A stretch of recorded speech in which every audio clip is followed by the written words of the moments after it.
All right, well, welcome everybody to Solar Noon Tuesday. As per normal here, I'm going to go ahead and start out. Let me jump into speaker mode here. Yep, I'm going to go ahead and start out with the news from the solar industry. I'm trying to make sure I get, there we go. All right, all my technology. So anyway, there have been a number of fears that are expressed here recently that there will be problems with meeting all of the goals from the Biden administration, but just goals in general to transition to renewable energy because of a shortage of workers. That's the big issue, but also the interconnection time lag for the larger systems, the amount of time it's taking to get your permit to do the installation. But the Bureau of Labor Statistics came out with some numbers. Of course, right now we're experiencing record low unemployment, which is good. It's right at about 3.4%. But when they talk about unfilled positions in the trades, they were saying that the construction industry right now has a shortcoming of about 413,000 workers. And it's even worse in manufacturing, where they have a shortfall of about 764,000 workers. And they're projecting that we're going to be adding about 80,000 electrician jobs every year for the next 10 years. Not really sure where all of those folks are coming. And then on top of that, we add in that the solar industry projects we need about 700,000 new employees to meet the demand, to meet these goals from the Biden administration. Now, their goal is to be completely 100% renewable based by 2035. So just by 2030, we're going to need about 700,000 additional workers. And these workers were competing against, within the trades, some relatively higher paying positions. So for instance, when I looked up the median income for the various trades that are in demand at the moment, solar installers on average make about $47,670. Now, obviously that varies from place to place, company to company, but that's the national average. And it's good for comparing purposes because they say that an electrician on average will make about $60,000. A plumber will make in the same neighborhood about $59,900 and something. And if you work in the utility industry as a construction construction person, they're making around $69,000. So trying to attract people into the relatively lower paying solar industry is going to be problematic. There's bipartisan legislation that's just recently been introduced in Michigan. And what they're doing, it's Senate Bill 152 and 153. It's expanding the opportunities for participating in community solar. And we've seen this in other states, but what was interesting is a lot of the discussion on this was based on the cost associated with power outages and how an unreliable grid really has a severe economic impact. And specifically in Michigan, they were pointing out that their grid is less reliable than the national average. Their grid in 2021, the average resident experienced almost 15 hours of power outage over the course of the year, whereas the national average is about 7 hours over the course of the year. Some others from this diagram you'll see that are outliers. We see Kentucky, West Virginia, Mississippi, Texas, Oregon, and look at Louisiana over there, basically 80 hours of power outage for the average resident in the state of Louisiana. So what they were doing is saying that, okay, we've got this grid that's unreliable, and primarily that's due to extreme weather events, and that the grid was just never designed to withstand these weather events. But also we have an aging grid where the equipment has not necessarily been maintained to the level that it needs to be maintained to withstand these events. So using FEMA data, they looked at just what is the cost associated. And the costs primarily that they looked at were financial losses due to downtime of communication and data services, loss of water resource. I guess that would be a big impact in some manufacturing.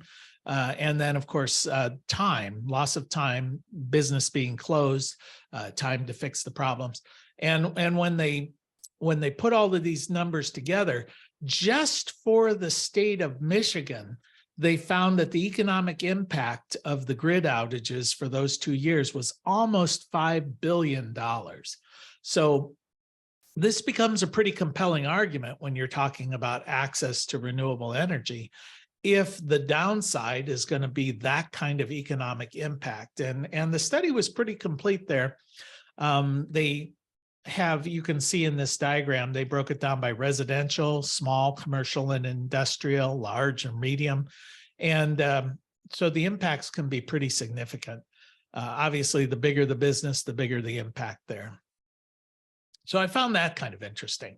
Another thing that was very interesting to me personally, living here in Ohio, is that LONGi is announcing that they're going to be building the largest silicon-based solar panel manufacturing facility, and it's going to be located in Pataskala, which is about 20 minutes east of Columbus, up there towards Chris's house, getting closer there, right in that Intel area. And I just wonder if we're not seeing very quickly the development of Silicon Valley East, even though there's no valley out there. Anyway, they're anticipating it's going to be a $1.1 million or 1.1 million square foot facility, employing about 850 full-time employees once it's up and running. Construction set to begin in April, just next month, and they're anticipating being complete before the end of the year, which seems pretty incredible to me. But an interesting statistic is this makes, well, Ohio already is, but this is really going to double down on it. Ohio is second only to China as places that manufacture solar panels. So there's China, then there's Ohio, then there's the rest of the world. So Ohio has become really a hub of solar panel manufacturing, of course, anchored by First Solar, and then, of course, smaller Toledo Solar. But now we're starting to see other companies like LONGi putting in the largest system, silicon-based panel manufacturer in the country. A new report by SEIA, which I'm going to get into a little bit deeper here, and Wood Mackenzie, shows that there was a 16% decline in solar installations from in 2022 versus 2021, almost entirely due to supply chain issues. And specifically, the supply chain issue they were citing was the Uyghur forced labor issue, where basically customs was detaining solar shipments to verify that they were not manufactured within the Uyghur district of China using forced labor. So that was a big issue. And in fact, we saw that in 2022, only about 42% of all of the projects that were scheduled to be installed actually got installed because of supply chain disruption. And so then they're anticipating that supply chain issues are going to sort of work themselves through. And so 2023 looks to be a big year. In fact, this same projected report says it's going to grow about 41%. What I found interesting in this report, and like I said, we'll dig a little bit deeper, is that while overall solar declined in 2022 by 60, well, didn't decline, the rate of increase decline, is residential solar grew at about a 40% rate. So residential was still quite robust. It was the bigger systems that were having really the supply chain issues. And that's pretty much the news there that I have for this week. Does anybody have any comments or anything to add as far as news out there? Give you just a second. When you join in, I've got you on mute, so you might have to unmute yourself if you want to speak. Okay, well, let me jump into that report. But if an idea pops into your head, just feel free to jump in, because that's one of the advantages of this kind of format. So let me jump into the solar market report. These things are issued annually, and so it's good to sort of deep dive in to see where we are. You can go online. You could download the executive summary of the report if you want to pay the big bucks and get the full report. Have at it. Overall, what they found is that utility scale was down year on year. This is comparing again 2022 with 2021.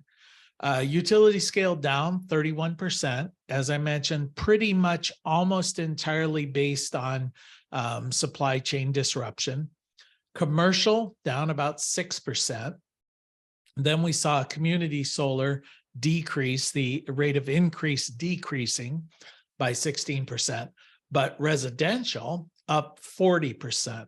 And in fact, the number that stuck out there was 700,000 homes got solar installed. I mean, that's a number that's pretty remarkable as far as I'm concerned.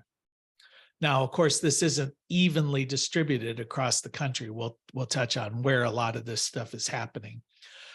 This is a diagram that these reports typically will show, and it gives you a good sense of how the market is shifting as far as new installations based on the source, the energy source. In 2022, we saw 50% of all of the new installations came from solar. And if you look at the dark blue on that, you'll see that really in the last 10 years went from solar being such a minority, 9% or so, up to being the dominant player in the industry. And it's been a pretty steady state growth there, a little bit of a downturn 2016 to 2018. I think a lot of that had to do with the incentives that were sunsetting. So 2016 was a little bit exaggerated, and then because of the uncertainty of the investment tax credits, it was a little depressed there. And then we see the other notable thing to me is, of course, the decline of natural gas. And if you look in 2018, natural gas was the dominant. Now we're down to about 17%. And actually, as I mentioned a couple of weeks ago, the projections are based on applications for installation of generators. We're going to see this drop to less than 10%. So really, we're looking at, in the foreseeable next 5 years or so, renewables comprising 90% of what's being installed as far as new generating capacity. So we really are in a situation where renewables are dominant. As I like to say, and I've said it a million times, nuclear is dead. We're not seeing new nuclear power plants being installed, even though they get some lip service and people talk about technologies and why and whatever, but they're too expensive compared to the alternatives. Coal being retired at rapid rates. And now we're seeing natural gas. And I think my personal opinion on why we've seen natural gas fall off very, very quickly is when they saw the weaponization of natural gas there in Europe, of course, that caused spiking of prices. And so many of the utilities are just going, geez, this is not a stable commodity, not something we should build our next 20 years of operations around. Let's look at the alternatives seriously, before they just go, well, we were used to working with coal, natural gas works very similarly. Let's just transition, it's easy to do. But now they've got to do some serious thinking because of the volatility of the pricing, the volatility of the markets, the ability to get that product. So we're seeing that transition directly to renewables. Now, as I mentioned, where is this happening? Well, the top places where solar installations are taking place, California, Texas, and Florida. They're the big three, and they have been really for the last 4 years or so. Those three states have been dominant in where the solar is being installed. Then, of course, and in this year, we're seeing the rounding out with New York, Nevada, Georgia, Arizona, Illinois, Virginia, New Jersey. So a lot of these states have very aggressive local incentive programs. So that's part of what's motivating the shift between states, why one becomes dominant, one doesn't. When we look at commercial installations, I thought it was interesting that California, Illinois, New Jersey, and New York, those 4 states account for 62% of all of the commercial installations in the country.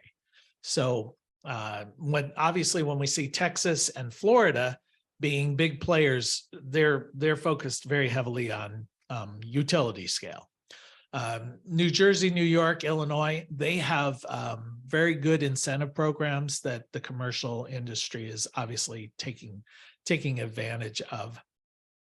And then when we talk about the forecasting into the future, where do they think this is going?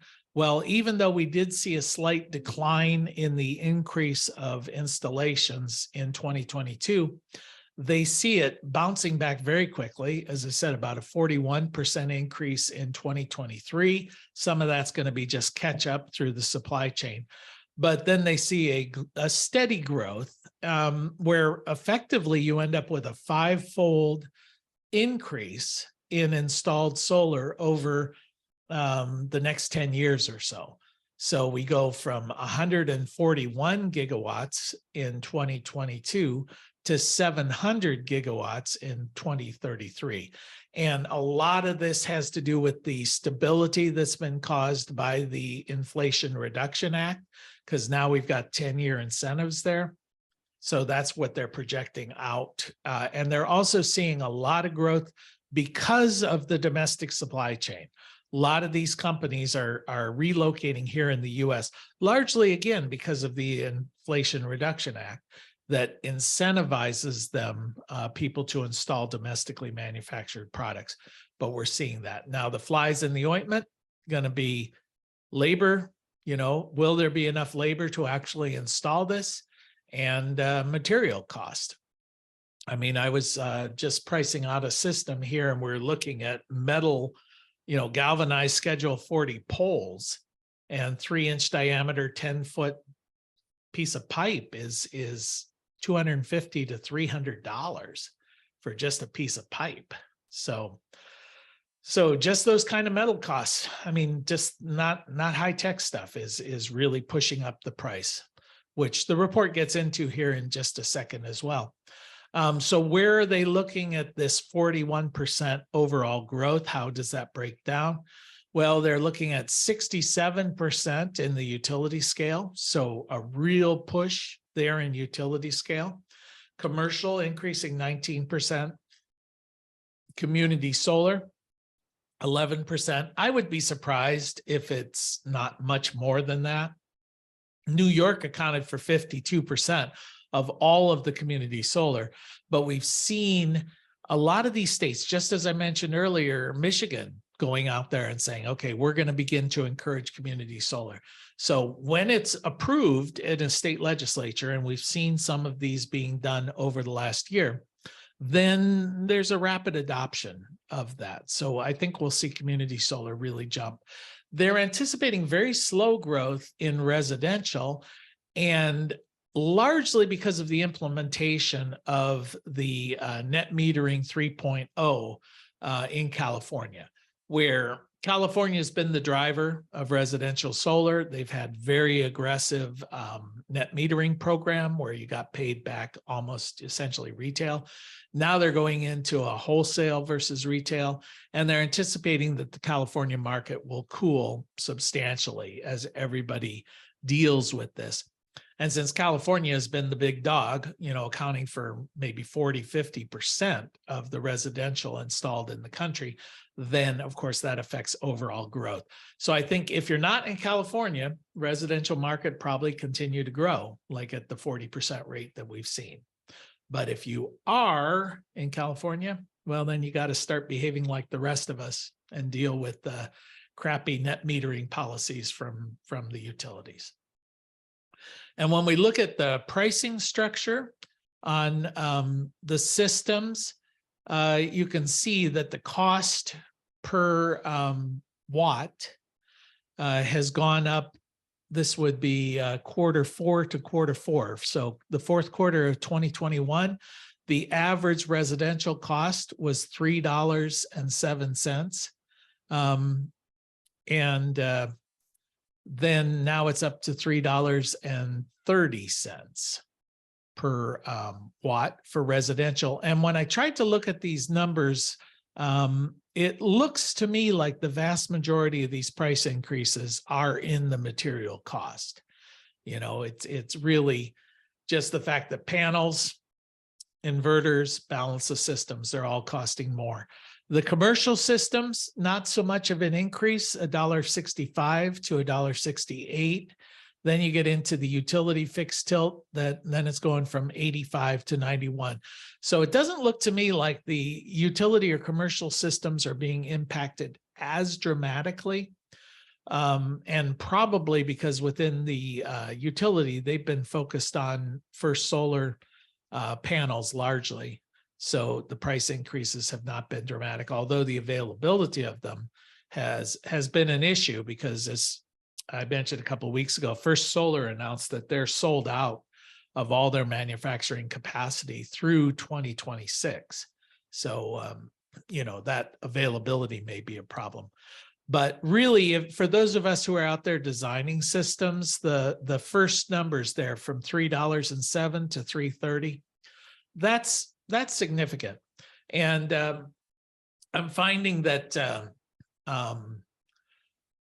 now, as you're trying to make the systems battery ready, that number becomes less and less meaningful, because when you start talking about, let's just use an N-phase system, for example, you know, if you were doing a straight grid-tied system with the microinverters and a combiner box, AC disconnect, some wire, you know, the panels, that's all pretty straightforward.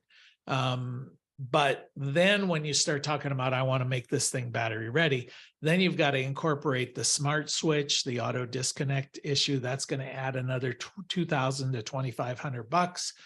Then if you want a car charging station, that's going to add another almost $1,000 if it's going to be a bidirectional charger that integrates in with the system. So that number per watt just gets blown out of the window, especially for smaller systems. So, all right, well, that's my presentation. Does anybody have anything they want to add there? Let me see, I'm trying to remember how I do the chat. Somebody was posting some things in chat. There we go. Or SPV generation electricity on site. Yeah. They're just talking about the net metering issues.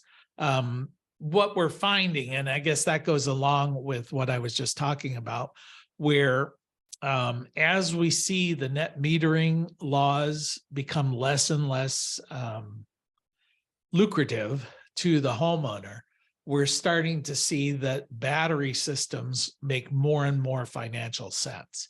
So you would hold the power on site and use it later, as opposed to selling it back at wholesale and then buying power in the evening at retail. Why not do some load shifting or some load leveling, and you can just use your power that you stored in the day, use it in the evening, then recharge your batteries the next day. So we're seeing that again as utilities go to a time of day pricing system. Again, that encourages homeowners to move towards battery systems, because now if you've got a high demand period where the electricity costs more, just use your battery during those periods, and you know, use the grid if you need it, but only during low demand periods. And California has moved, and as California goes, so goes the nation. We're used to these time of day pricing systems being like a 3-level kind of thing, where there's high demand periods where prices are a bit higher, then there's medium demand periods, and then there's low demand periods. And those are usually segmented where, for example, you might have low demand from 10 o'clock at night until 8 in the morning. Then medium demand might be 8 in the morning till noonish. High demand might be noon until 6, somewhere in there, whatever. And then you've got medium. That's kind of how they've been based in the past. Now they're moving to kind of real-time situations where minute by minute and eventually second by second, that demand pricing will change based on the behavior of the grid. So you will not be able to predict what your electricity is going to cost you at any particular time.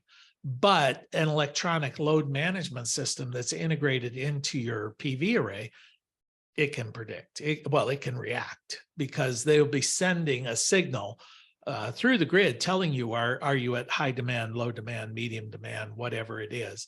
And you can program your system to respond to that real-time changing in pricing, switching back and forth between batteries and the like. Okay. Anybody else have a comment either in chat or out loud? Got a quiet group here. All right, I'll give you just a second, but hearing none, I think then we'll. Go ahead. There you go. Hi. I'm part of a group that installs solar. We're volunteers, and our goal is to teach people that they can do it themselves. I mean, I did my solar myself with the help of the group.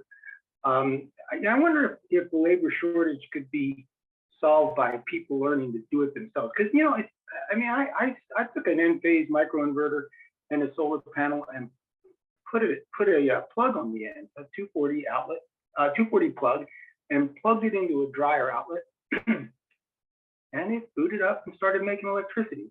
I mean, the only complicated part is you have to wire it to the breaker box, and you have to make sure it doesn't blow off the roof. But you think that solar should be, residential solar especially, should be considered do-it-yourself. What do you think? Yeah, I don't disagree. I think, kind of what you're talking about is like solar barn raising, where you can just simply get a group together. I think that's a nice model where you get a group together and they install it on one person's house, and then everybody helps install it on another and another. And the systems are not that complicated, as long as somewhere along the line, somebody's looking at it as a sanity check, just to make sure you're not backfeeding the grid somehow, or doing something that's, against code. Ideally your code official should be involved, but many of these may be in rural areas where there simply is no electrical code. So what's your experience there? How do you guys deal with that? Oh, we're forced to have a licensed electrician sign off. The microinverters make sure there's no backfeed. If we have to apply with put in an application with the utility company to get reimbursed, for net metering. So, but yeah, we hold sun raisers. That's what we call them. They're like barn raisers, but we call them sun raisers. And we've installed about 100 systems in Manhattan, Kansas area. I mean, we've been doing it a while. Bill Dorsett started it. He's often on the call. I don't see him today on this call. We've never had a problem because the microinverters are so good at shutting down if they are disconnected from the grid. Yeah, I agree. I mean, up until the IQ8s, the IQ8s can actually generate when the grid goes down. So that might make that a little bit more complicated. But as long as your folks understand that, then you can deal with it. Yeah, getting folks to take ownership of their system is really the hard part. It's like, we're not a professional installer that's monitoring your system. You have to check it yourself. And I'd say that's about the only downside. Yeah, I think your philosophy, I agree with 100%. I mean, part of one of the reasons we set up the training programs the way we did were to try and encourage people to do their own systems, because it's really not rocket science, especially when you get into microinverters where the panel connects to a microinverter and it's generating 240 volt AC. I mean, that's kind of it. The rest of it is all connections and wiring and things like that.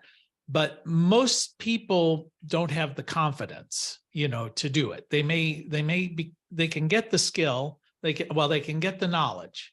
Now the question is, how do you motivate them to have the confidence to go through with it? And I think a group like yours is a good way to do it, where, there's somebody in that group who's got experience, who's going to say, listen, Fred, it's not that big a deal. We've done 50 of them, just tag along, do a couple, and then you'll be ready to do your own.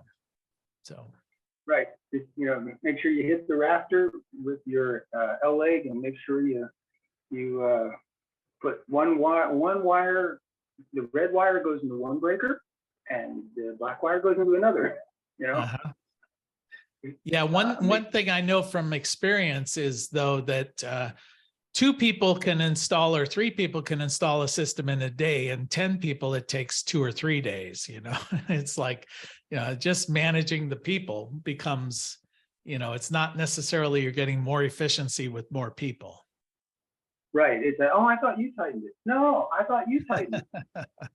Right. Well, and part of the problem too is when we do it, of course, we try and make it a learning experience. So I keep, as soon as you get good at a job, I want to shift somebody from that job, into another one. So everybody gets a chance to do the different tasks. So you don't really learn a skill very, very well. So, all right. Anybody else have any comments? Good. All right. Okay. Well, I just asked a question about in the chat. Sorry. Okay. About awning racks. Has anybody had any experience installing PV on awning racks? Like a rack that forms an awning over a window. I have my solar thermal array, and it's really successful. And the orientation of my house, the roof kind of faces east-west. It's not very good. So, but the south side, which is the gable end, has windows on it that also have a lot of heat gain. So I'm thinking it's a win-win. Yeah, I've not done a solar awning, but to my way of thinking, if a regular awning is secure, then the fact that it's a solar panel versus a sheet of aluminum shouldn't make that much difference. As far as I agree. And I've never had loading. any trouble. I've had the solar thermal. Of course, it's tubes, evacuated tubes. So there's airspace in between it. So the uplift is less. But it's performed great, and it's very sturdy. Yeah. And the weight is more. So, And the weight is more. Yeah. Oh, you think it would be more? But those glass tubes are probably heavy. Yeah. I think they're heavier than a regular panel. Plus it's got water. Well, it's got refrigerant in the tubes. Yeah. They have like anode. Yeah. Logically, it seems like it shouldn't be an issue. I mean, if the structure is robust enough to handle an awning, the question is, will the code official agree with you? That's always the issue. Is there some engineering somewhere to back that up? Right. I could probably demonstrate that. Since I'm a licensed architect, I got that one. Oh, there you go. I can usually navigate that. Yeah, well, then maybe you can answer a question that has been bouncing around in my head. Is I've installed a few ground-mounted iron ridge systems, and normally, they give you the specs where you dig the hole a certain depth and you use this much concrete, and that's all pre-engineered.